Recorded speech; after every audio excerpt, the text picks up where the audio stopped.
Hey, it's us again at Probably Unlimited Games, back with week 8 of Hunting in the Queen's Forest. This week was kind of a slower week, so there's not a whole lot to talk about. Think of it like a deload week when you're at the gym.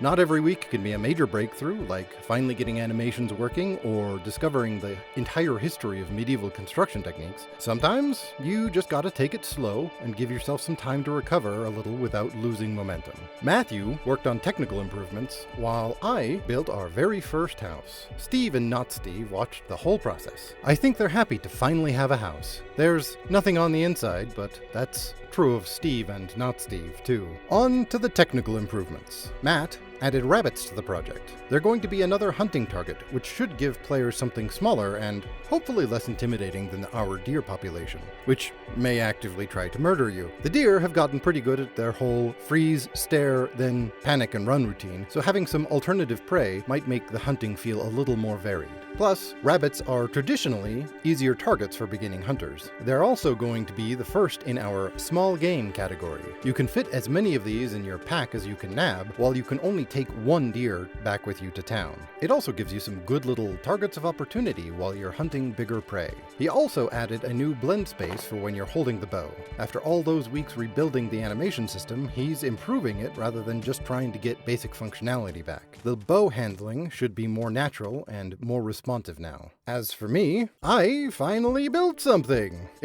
Well, calling it primitive would probably be generous. Basically, it's just 4 walls and a roof, all from pre-made assets. Think of it as medieval Minecraft, but with more confused clicking and accidentally placing walls inside other walls. The asset workflow in Unreal is still pretty clunky for me. Everything takes way longer than it should because I'm still learning how the engine wants me to think about building things. What should take 5 minutes takes me half an hour or more because I keep trying to do things the hard way or forgetting which button does what. I've only gotten a dozen or so hours in Blender, but honestly that may be a good thing. Unreal's system is a lot more intuitive than Blender's, and learning Blender's first may have made me trip over Unreal's. But hey, it's a house. You can recognize it as a structure that humans might theoretically live in. The proportions are mostly right, the roof doesn't clip through the floor, and it uses our new wattle and daub aesthetic rather than that generic fantasy cottage look. The whole process reminded me why game development is usually a team effort. Matt can rebuild entire animation systems from scratch, but he's got more on his plate than he can chew.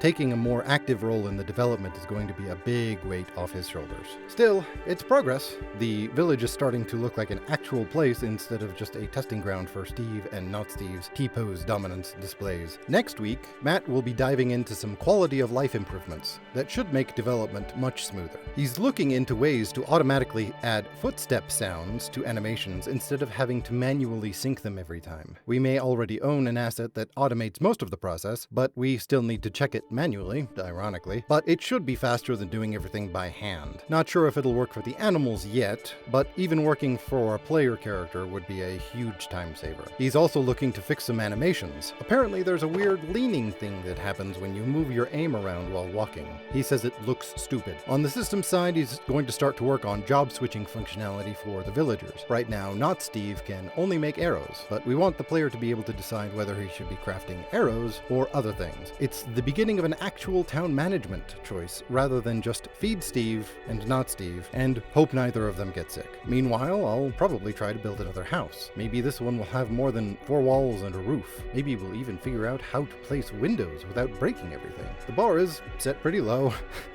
But that just means I'm more likely to clear it. Steve and not Steve seem to approve. They're T-posing near the house now, eyeing each other up. Whose T-pose is more dominant? Who will claim the house for himself? Anyway, like and subscribe. It really does help a lot. And I mean, you wouldn't want to miss who actually gets the house, right?